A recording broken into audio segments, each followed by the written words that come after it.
anyone misses anything, they can go back. So good evening, everyone.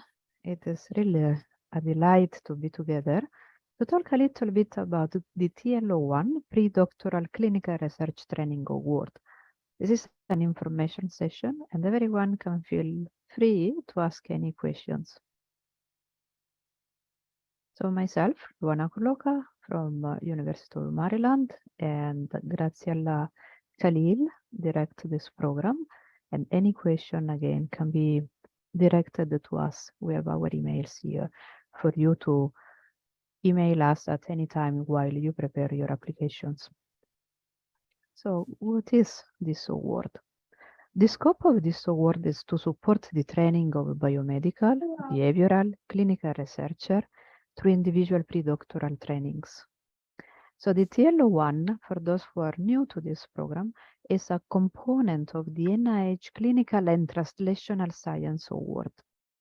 And we have this partnership with Johns Hopkins University and hopefully with University of Maryland College Park.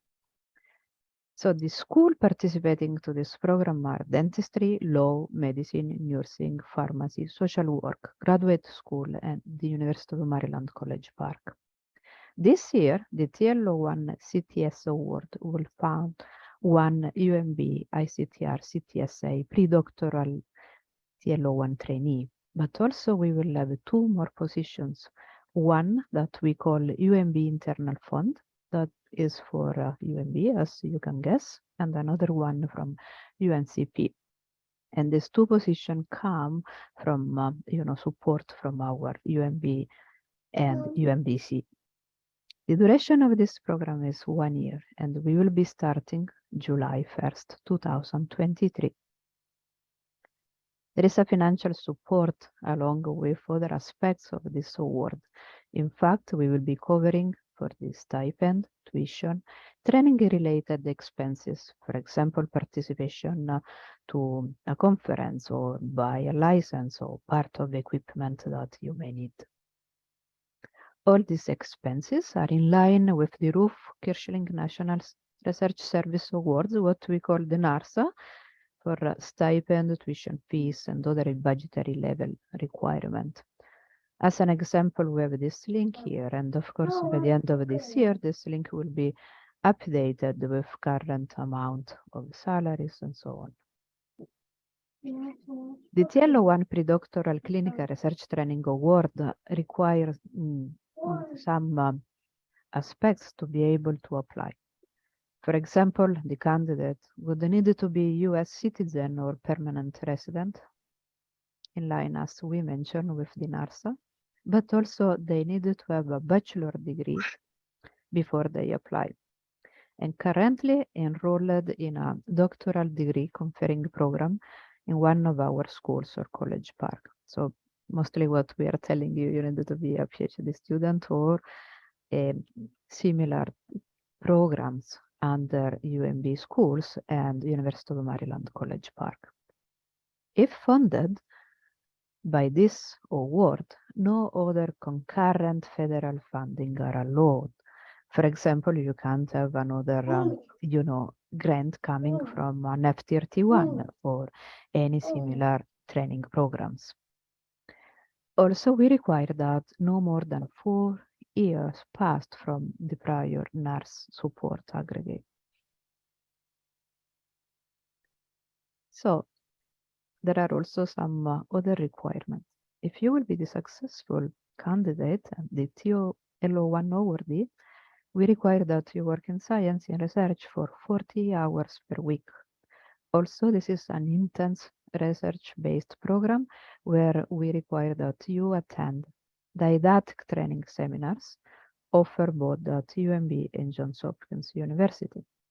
Currently, we are offering this as online only or hybrid format.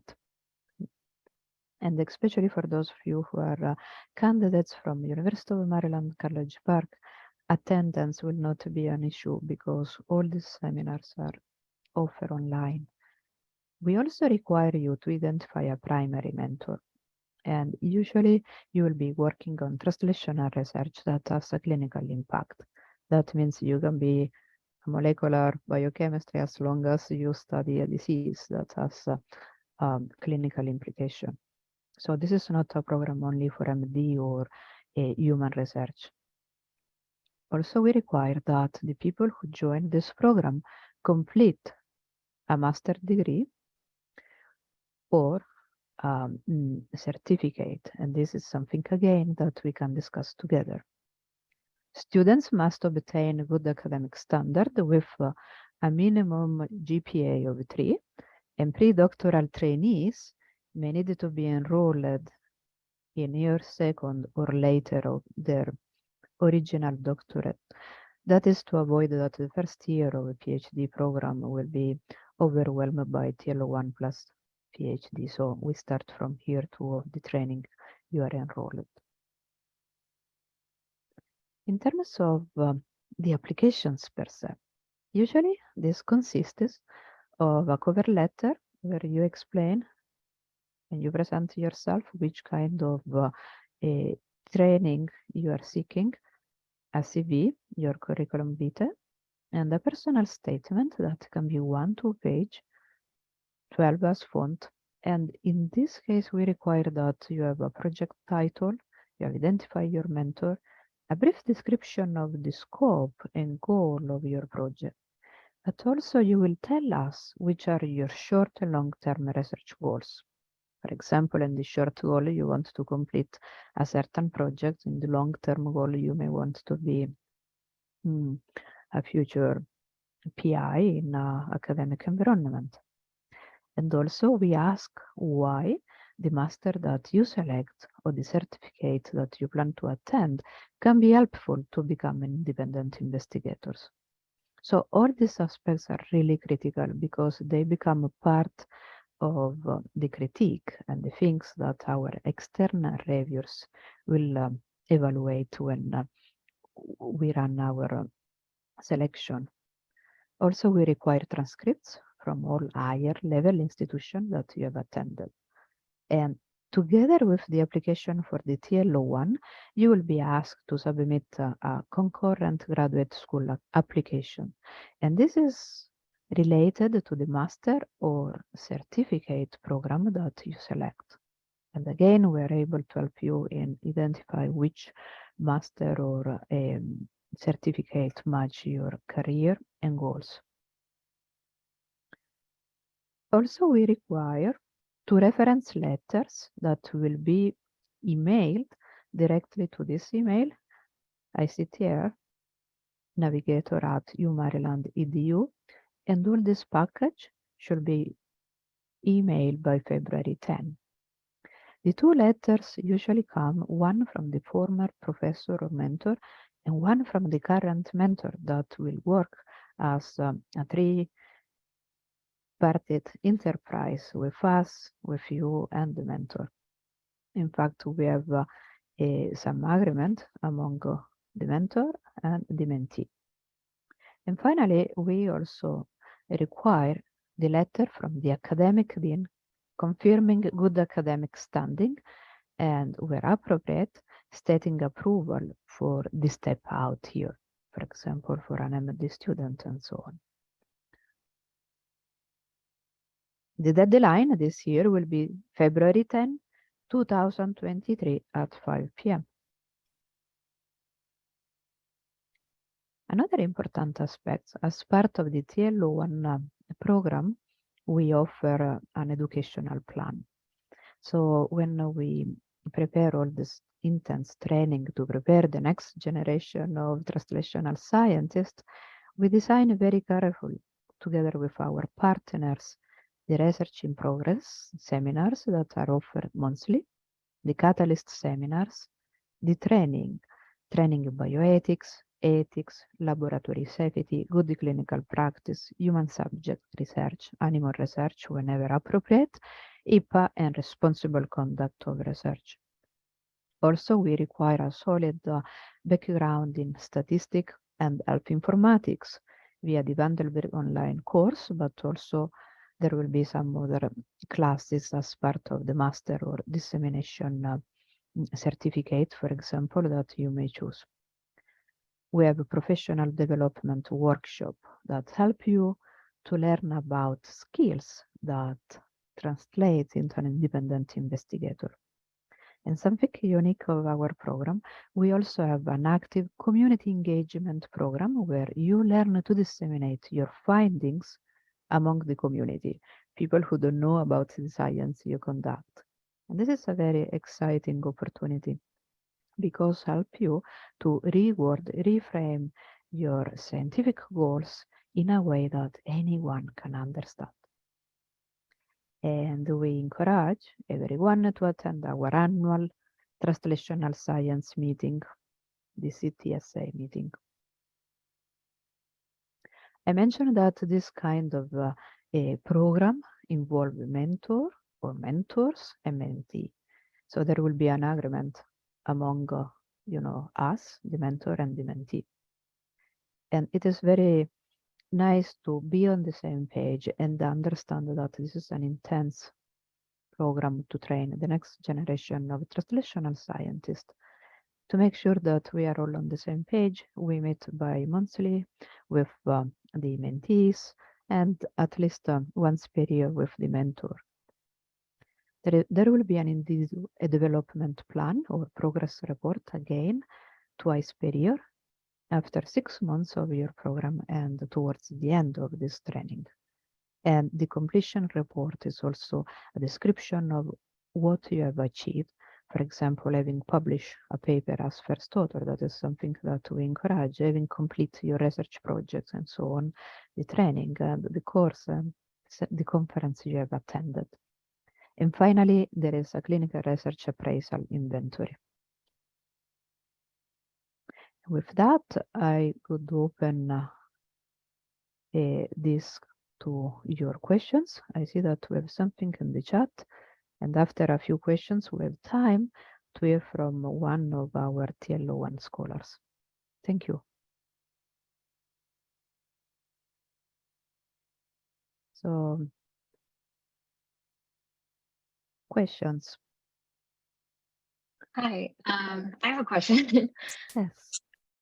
So I was wondering if the program encourages long-term research goals that are geared outside of academia. So if I wanted to work in like a company or something like that, is that? Yes, as part of, as part of the NIH training, usually it is very much encouraged that people stay in science and become independent, a PI faculty. However, there is now an understanding that in many cases, other alternative careers, for example, being an editor for Nature or working with a drug company. So we don't exclude people that have this long-term goal also because you may change mind during this training. Definitely, this can be something that will be discussed at the time of selection, but feel free to mention, long-term goals that are different than academia or the classical faculty position. Thank you. Sure, thank you.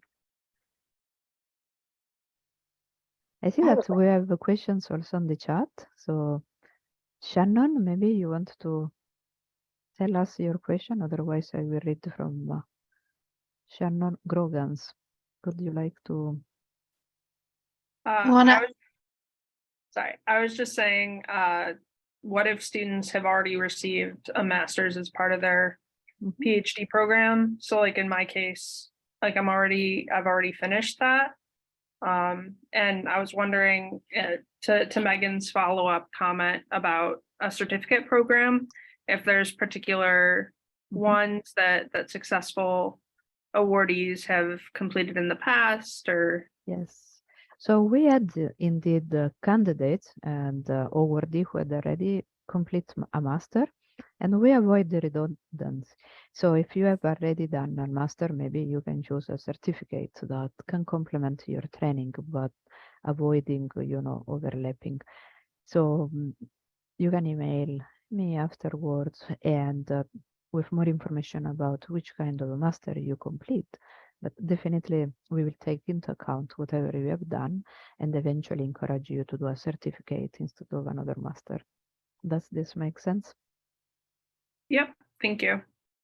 And just to follow up on that, because I did mention the clinical research certificate, which is one that we often encourage, but we have had past awardees also do like an implementation and dissemination, or another certificate that was applicable. So as Luana mentioned, like we're happy to discuss that with you if you have ideas. Thank you, Megan. And I Sarah, have a question. 1 second. Sarah, you had a question on the chat. Should the mentor be someone else than the PhD mentor? No, your PhD mentor will be the mentor. So you don't need to seek another mentor. You'll continue to work with him. You will not reinvent the wheel. So it will be a continuation of what you are doing. But instead of your mentor pay your salary, this budget will be transferred to your school, your department, your mentor, and you will be working on, projects and science along with your mentor. Thank you, Sarah. So, Yes, thank you. I was wondering how far along the students in a PhD program have to be eligible for this award. For instance, I'm very close to graduating. It would be another 6 months to 1 year.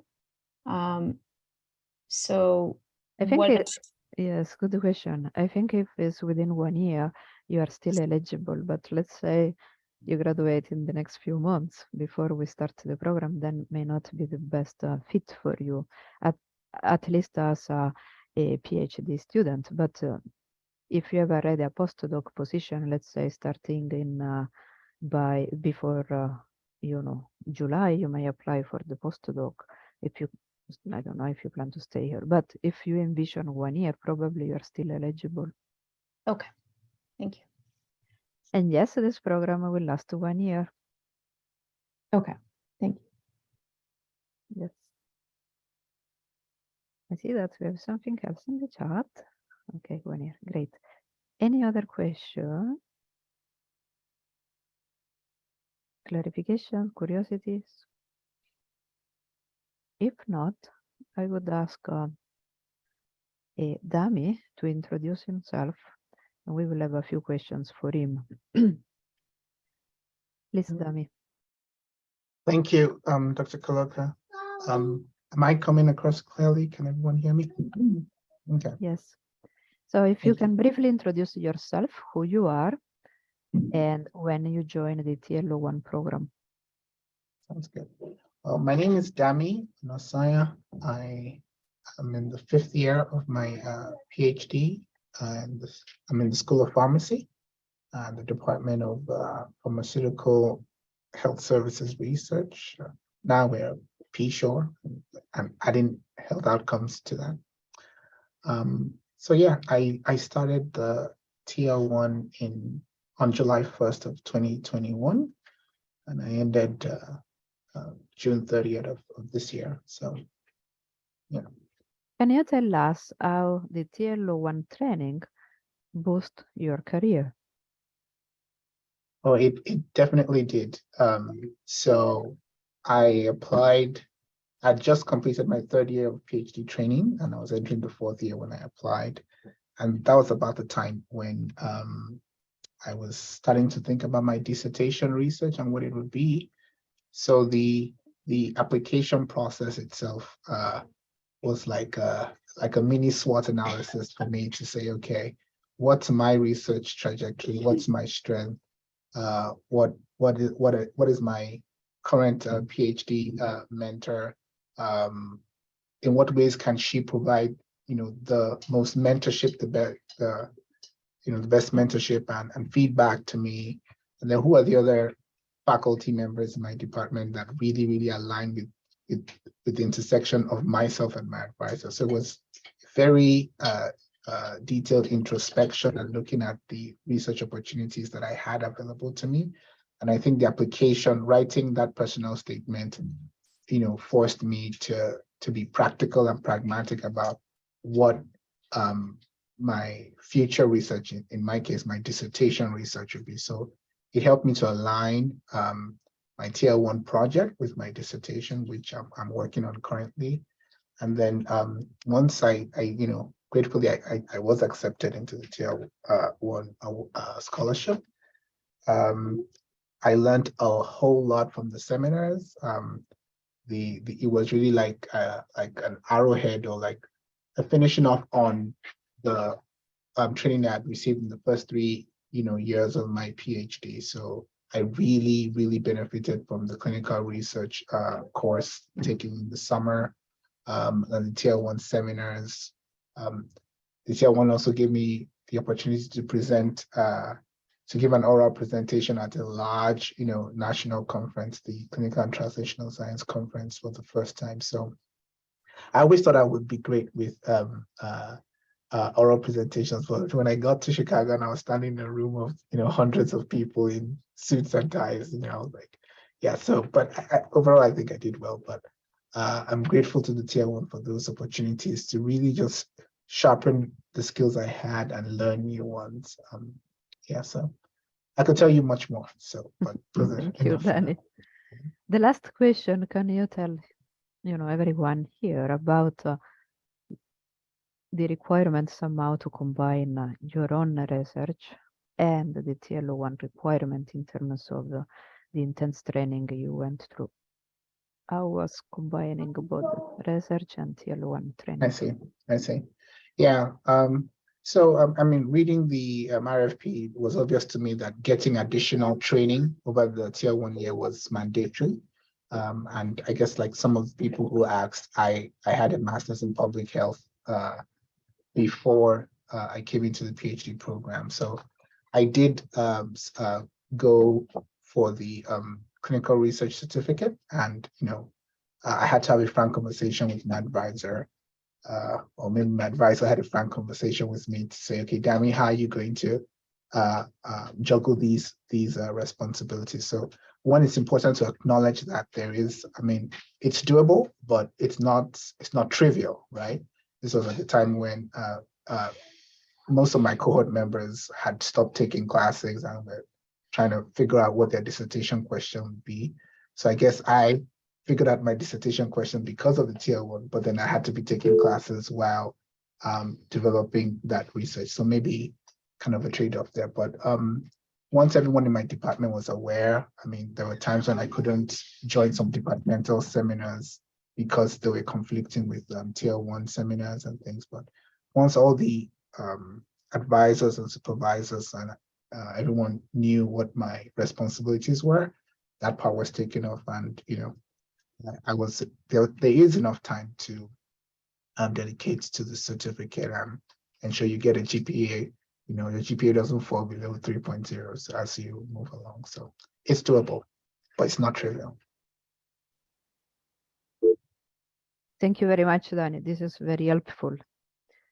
So any more questions from our team?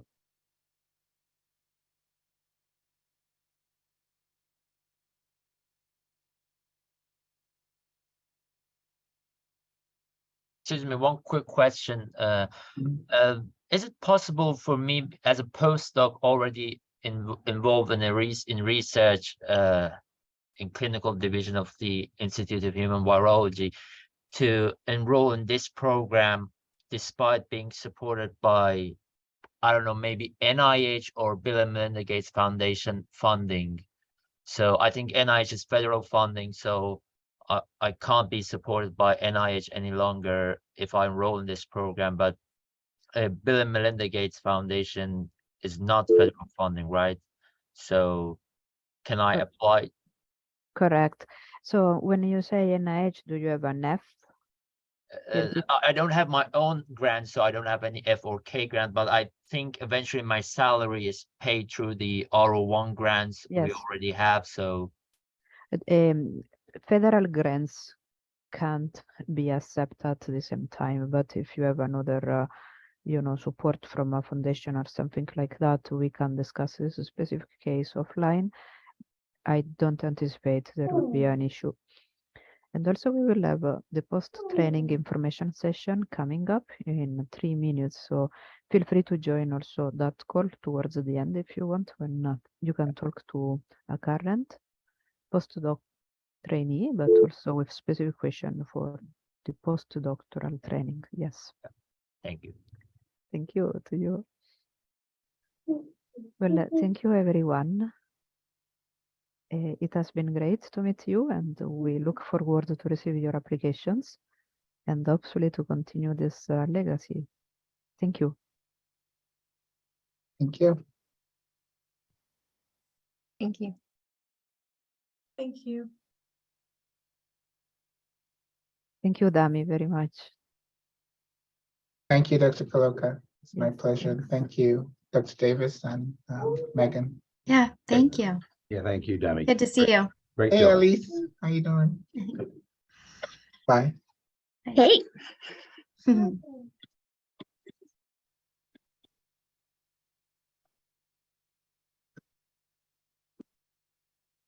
Luana, I think you're muted if you're trying to talk. I think we can stop the recording, right?